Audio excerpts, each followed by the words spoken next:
ये कहानी महाभारत के एक पात्र कीचक की कहानी है। 12 साल का अरण्यवास पूरा करके 1 साल अज्ञातवास में रहने के लिए पांडव अपना वेश और भाषा बदलकर विराट राज्य में रहने लगे। विराट राजा के साले का नाम था कीचक। वह दुष्ट बुद्धि इंसान था।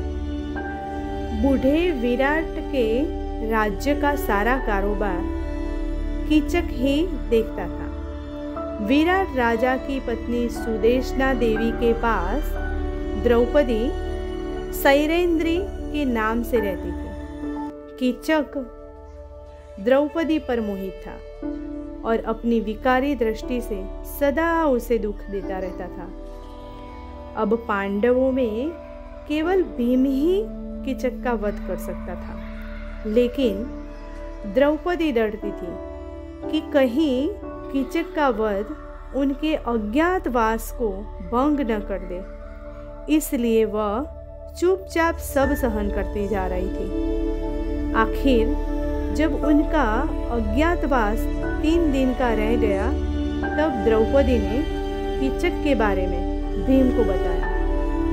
भीम के कहे अनुसार कीचक पर झूठा प्यार दिखाकर तथा फुसलाकर द्रौपदी ने उसे नृत्यशाला में आने के लिए कहा। वहां भीम ने कीचक का वध कर दिया। महाभारत के इस प्रसंग में आध्यात्मिक दृष्टिकोण से कई महत्वपूर्ण संदेश छिपे हैं। कीचक के वध की कथा केवल ऐतिहासिक घटना नहीं है, बल्कि यह हमारी आंतरिक और बाहरी समस्याओं पर विजय प्राप्त करने का प्रतीक भी है। इसके कुछ मुख्य आध्यात्मिक अर्थ निम्नलिखित हैं। 1. काम, क्रोध और लोभ पर विजय। कीचक कामना और विकारी दृष्टि का प्रतीक है। उसकी असामान्य इच्छाएं और दुष्ट स्वभाव उसे पतन की ओर ले जाते हैं। यह संदेश देता है कि जब व्यक्ति अपनी वासनाओं और दोषों को नियंत्रित नहीं करता, तो उसका अंत अवश्य होता है। भीम की भूमिका दर्शाती है कि भीतर की शक्ति, साहस और संकल्प से इन दोषों पर विजय प्राप्त की जा सकती है। 2. धैर्य और रणनीति का महत्व। द्रौपदी का धैर्य और विवेक यह दर्शाता है कि समय आने पर उचित योजना बनाकर समस्याओं का समाधान किया जा सकता है। यदि द्रौपदी शीघ्र प्रतिक्रिया देती, तो उनका अज्ञातवास भंग हो सकता था। यह हमें सिखाता है कि जीवन में संकट आने पर संयम और सही समय की प्रतीक्षा करना आवश्यक है। 3. धर्म की रक्षा के लिए अन्याय का अंत। कीचक अन्याय और अधर्म का प्रतीक है। जब भी अधर्म अपनी सीमा पार करता है, तो उसका अंत निश्चित होता है। यह प्रसंग हमें प्रेरित करता है कि सत्य और धर्म के पक्ष में खड़े हों, चाहे परिस्थिति कितनी भी कठिन क्यों ना हो। 4. आत्मा और मन का संघर्ष। कीचक का वध बाहरी संघर्ष से अधिक एक आंतरिक संघर्ष का प्रतीक है। यह आत्मा, द्रौपदी, और मन, भीम का सहयोग दिखाता है, जो विकारी प्रवृत्तियों कीचक पर विजय पाने के लिए आवश्यक है।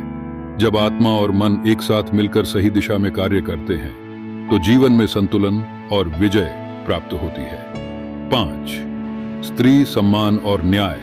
इस कथा में द्रौपदी स्त्री सम्मान और स्वाभिमान की प्रतीक है।